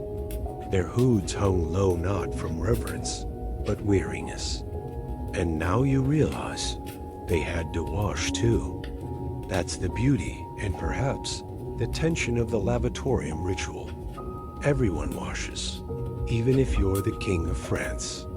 Even if you're a barefoot pilgrim with blistered feet and a dogged stare. You show up at the basin, cup your hands under the same stream as the brothers who sleep in straw-filled cells. There's no private bowl, no royal clothes, just one trough, one towel, one line. You remember watching one of those guests tonight, a woman, possibly a noblewoman or abbess, stepping cautiously into the lavatorium with 2 younger companions. She moved as though unsure whether she was allowed to be there. Her hand hovered over the water before finally dipping in. Her fingers barely brushed the stream. A nearby monk offered no words, none are permitted, but he gestured softly. Left hand, then right. Palms, wrists. She mimicked him, not perfectly, but enough. He nodded once, then returned to his place. This wasn't just politeness. It was the monastery flexing its hospitality muscle. Welcoming strangers didn't mean exempting them from ritual. It meant inviting them into it, lavatorium included. But make no mistake, the presence of outsiders changed the ritual. Things slowed. The watchers became more watchful. The novices are more nervous. You could feel the tension like someone rearranged the furniture in a room you've lived in your whole life. It wasn't bad, just ... noticeable. Guests don't know the rules. They fumble. They drip on the wrong side of the basin. They wipe their hands on tunics instead of towels. Some talk. One man tonight whispered something to his friend mid-wash. The silence around them stiffened like frozen linen. And yet, there's a quiet grace in watching a guest try. You saw it, didn't you? The slight tremble in the woman's hands as she copied the motions. The look in her eyes, not fear, exactly, but the kind of awe that makes you move more slowly, more carefully, like she sensed the ritual's age, its meaning. Even if no one explained it, that's the power of gesture. It doesn't need a translator. In many monasteries, there are unspoken allowances made for guests. A monk might gently nudge a visitor's elbow into place, offer a second towel pass, position a candle near the basin so the carving could be seen. The lavatorium became not just a place of cleansing, but of silent teaching. And sometimes, the guests taught something in return. There's a recorded incident written in careful Latin in the margins of a Scottish, monasteries ledger about a Muslim physician who visited the abbey as part of a diplomatic exchange. When shown the lavatorium, he reportedly smiled, removed his shoes, and performed his own hand-washing ritual, complete with gestures unknown to the monks. No one corrected him. No one stopped him. They simply ... watched. Later, the abbot wrote that, in that moment, water united what words could not. Of course, not every guest was so elegant. One traveling noble, having skipped the basin entirely, was reportedly asked politely but firmly to leave the table. He didn't take it well. His response included several unholy nouns, a stump, and an overturned candle. The monks resumed dinner without comment. He spent the night outside the cloister, eating hard cheese in the dark. Historians still argue whether the rules should have bent a little, whether the monastery risked looking inhospitable. But most agree, in matters of water and ritual, monks rarely wavered. Because for them, the lavatorium wasn't about appearances. It was about participation, and everyone monk, guest, or ghost was expected to step into the flow. And let's be honest, guests complicate things. Shared water is intimate. When someone unfamiliar dips their hands into your basin, you feel it. Not just the splash, but the shift in energy. The towel's a little wetter than expected. The silence rings a bit louder. Suddenly, what felt like a private habit is exposed.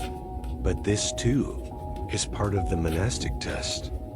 The rule of St. Benedict says, "Let all guests who arrive be received as Christ," which is beautiful, and also wildly inconvenient, because receiving a guest as Christ means letting him share your meal, your bench, your towel, even if he slurps.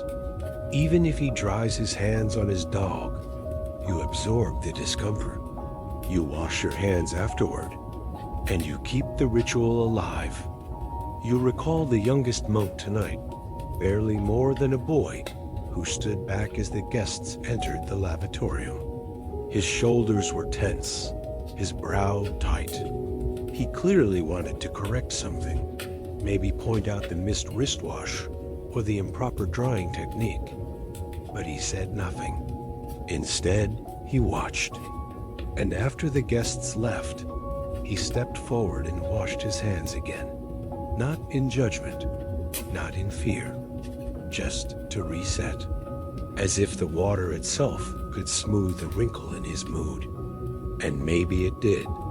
You linger now in the cloister corridor, the night drawing itself tighter around your shoulders.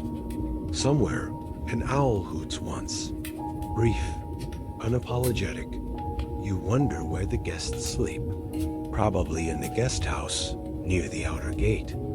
But maybe one, just one, slipped back toward the lavatorium. Maybe she's standing there now, fingers wet, eyes wide, tracing the lion spout in the dim candlelight.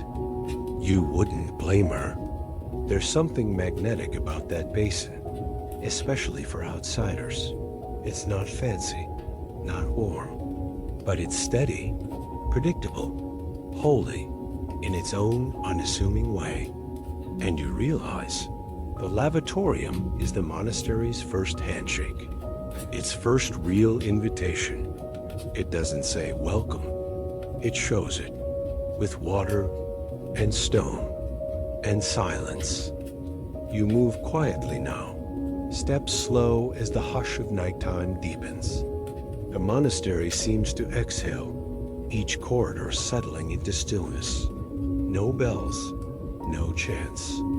Just the distant tripping from the lavatorium, its rhythm soft and eternal. But not everyone sleeps just yet, because for some monks, this hour is for something different. Not prayer, not reading, not resting, confession. Not the formal kind. Mind you, not the grand kneeling, candlelit sacrament whispered behind the veil. No, this confession is quieter, stranger, more solitary. It happens in the Lavatorium. You don't believe it at first. It sounds like superstition or exaggeration. But monks talk.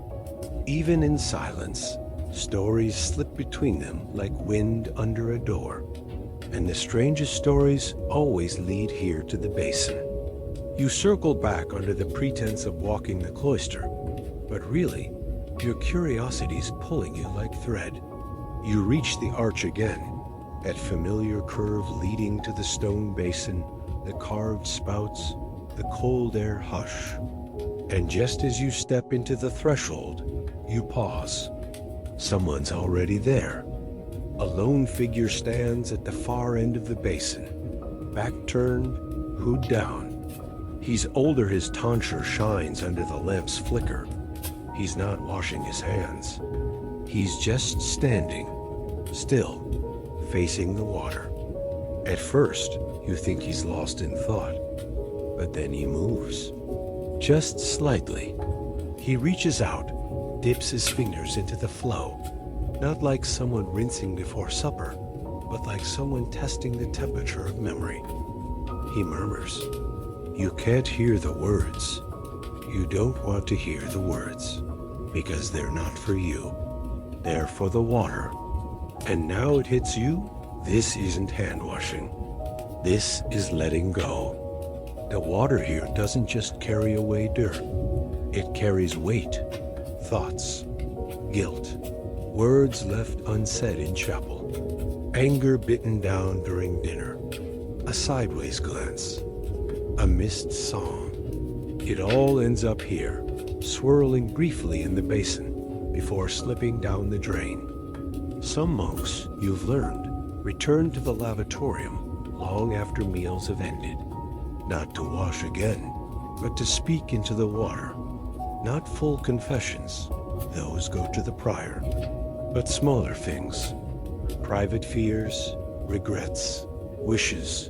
The water listens. There's an old tale, half remembered, about a monk who spoke daily into the basin.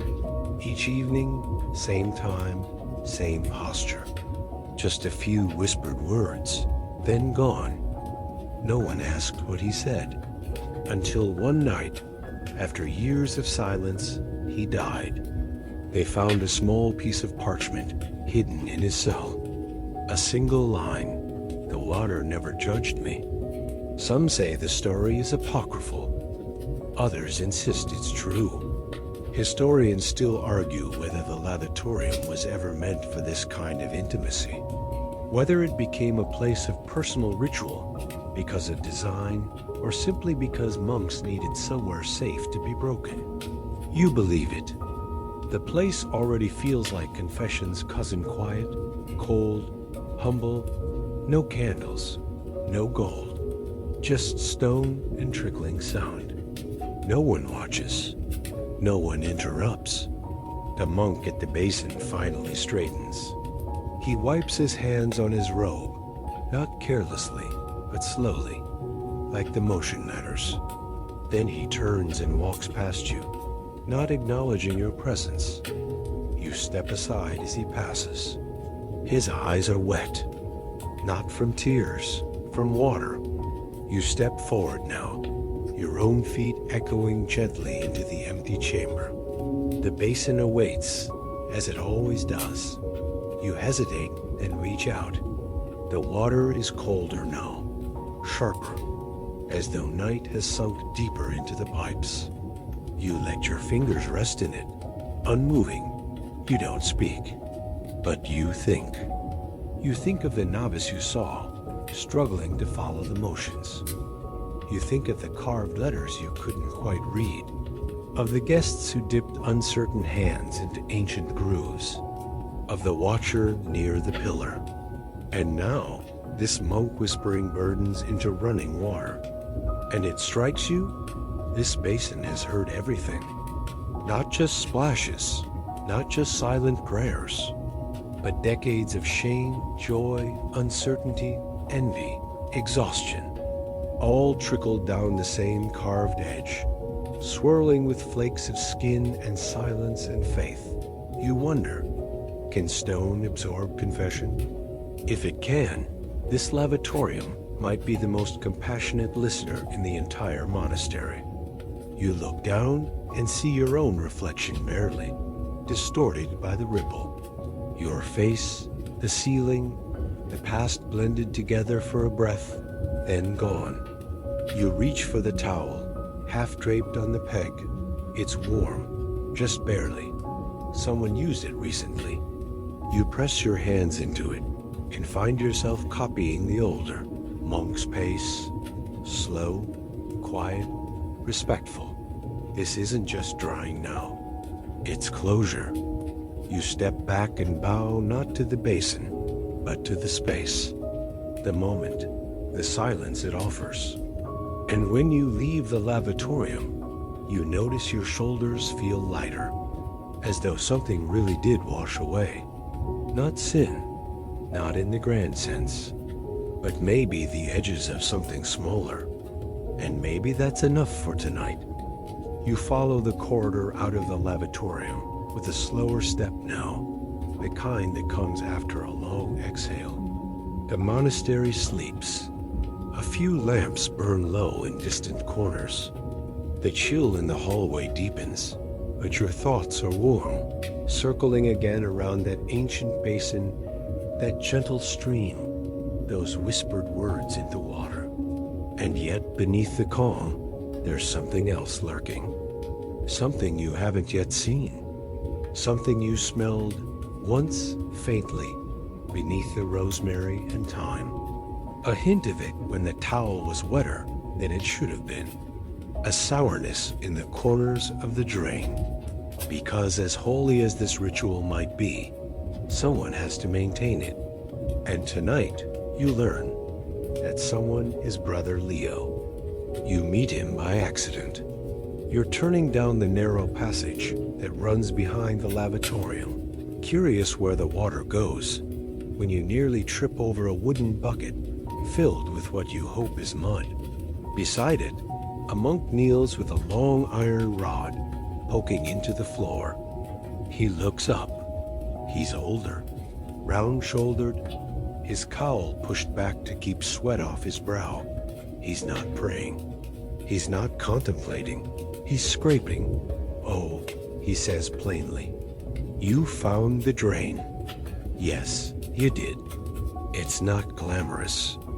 It's not mystical. It's a hatch, a low, grated cover in the stone floor, just behind the basin.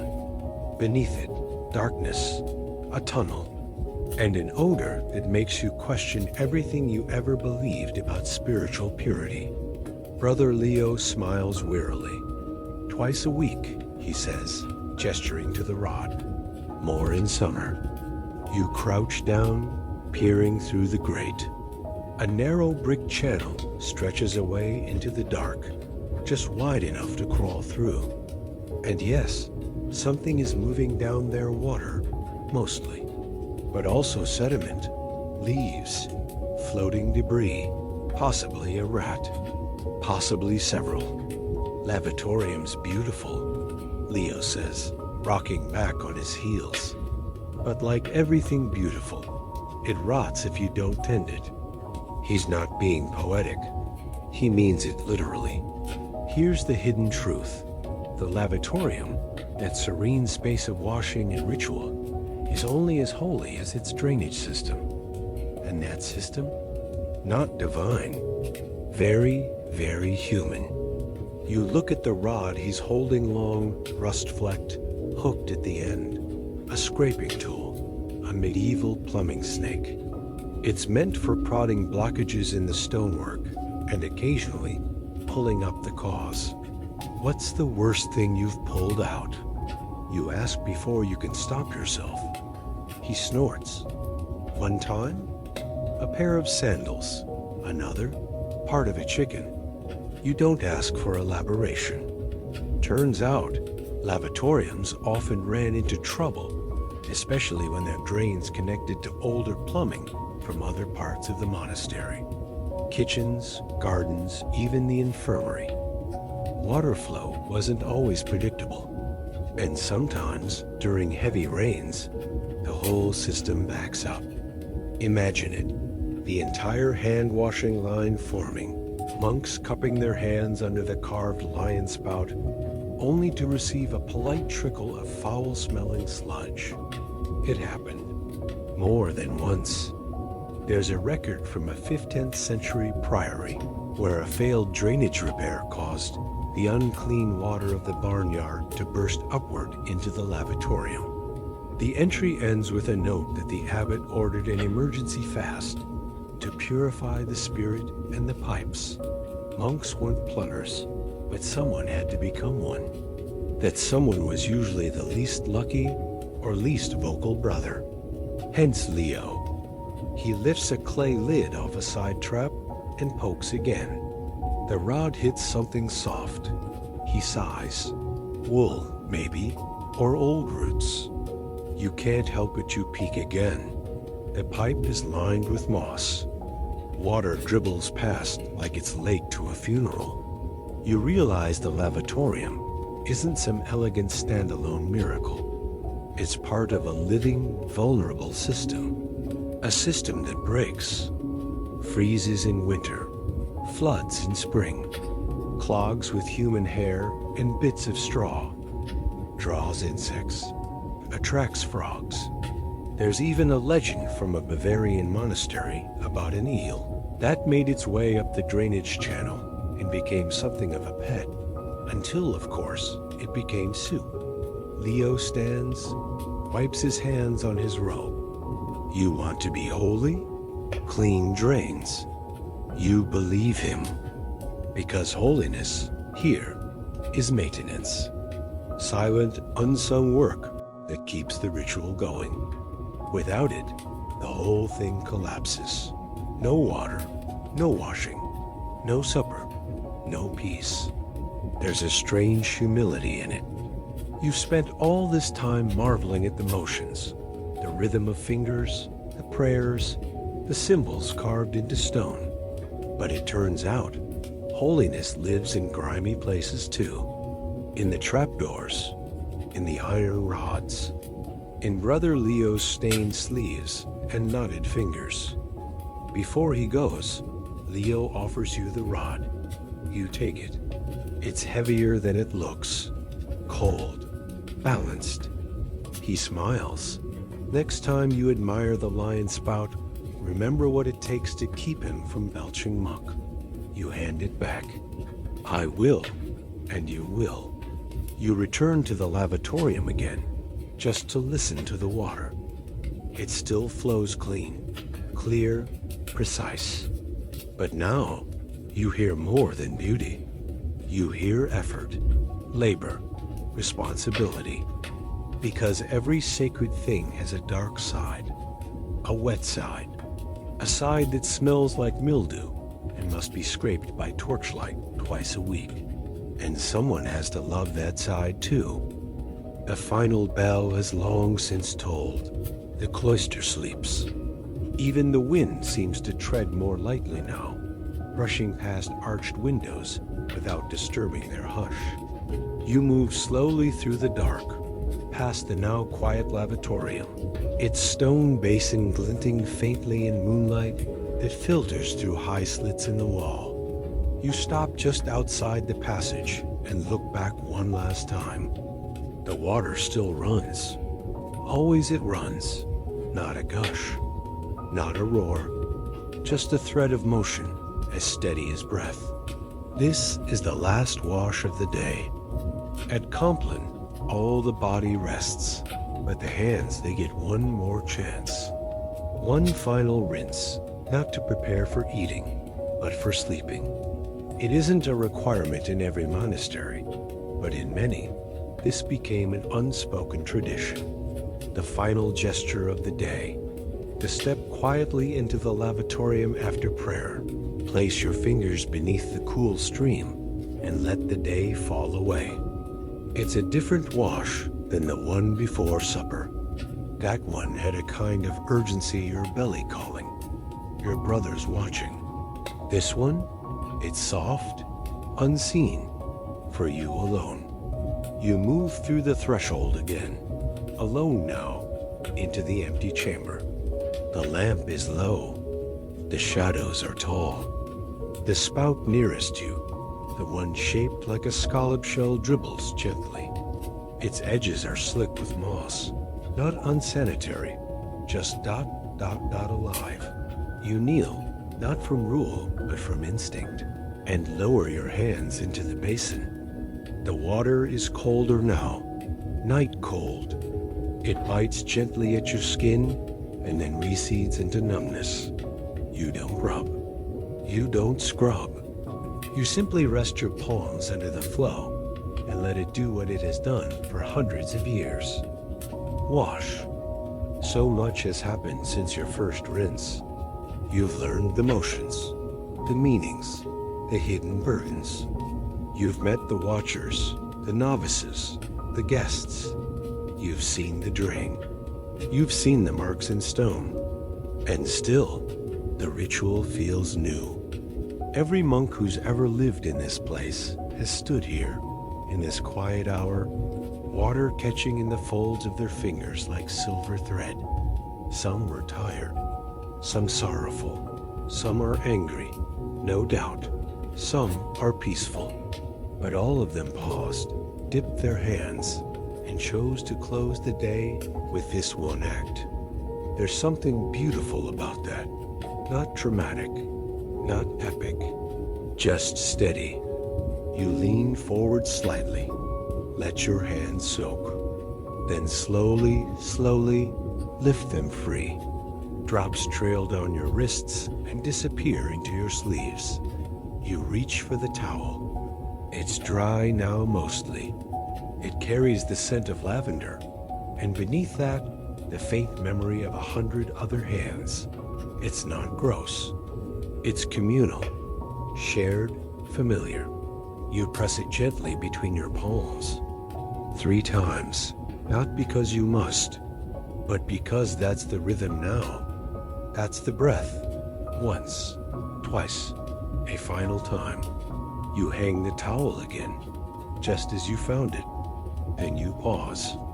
You glance once more at the basin, the spouts, the shadows. You don't feel holy. You don't feel wiser, but you feel clearer. Like someone finally wiped down the glass in your mind. A few feet away, a novice enters quietly, hood up, eyes heavy with sleep. He nods to you without words, then steps into the ritual as if you were born to it. You smile. Leave him do it. You walk into the cloister, under a sky now fully dressed in stars. The monastery hums with sleep, but somewhere in its middle, the lavatorium still sings. Just a little. A lullaby made of stone and water. And in that sound, you feel something subtle. Not silence, not purity, just peace. Let your breath slow now. You're no longer walking through stone halls or stepping over frozen moss. You're tucked under your blanket, the world softened around the edges, your own hands resting gently by your sides. Feel the cool of the basin leave your skin. The water's touch lingers only in memory. Now clean, unhurried, ancient. Remember the quiet watcher by the pillar? The novice counting his movements? The warm towel still warm from another's hands? Their lives, like yours, were shaped not by grand events, but by repeated gestures. Hands placed under a stream, a moment of stillness, an echo of breath, again and again, day after day, until it became something sacred. Even here, far from that monastery, the same quiet applies. In your own life, maybe it isn't a carved basin or a shared towel. Maybe it's the light you flick off each night, the way you straighten your sheets, the last look out the window before you close your eyes. These too can be ritual. These too can bring you peace. Let your limbs grow heavier now. Let your thoughts wander like water down a channel. No rush, no urgency. There's no bell ringing, no line to join. Just you, safe in your own silence. And if your hands remember the rhythm of washing palm over palm, fingers through fingers, let that be your prayer. The day is done. You are clean, and the water still runs.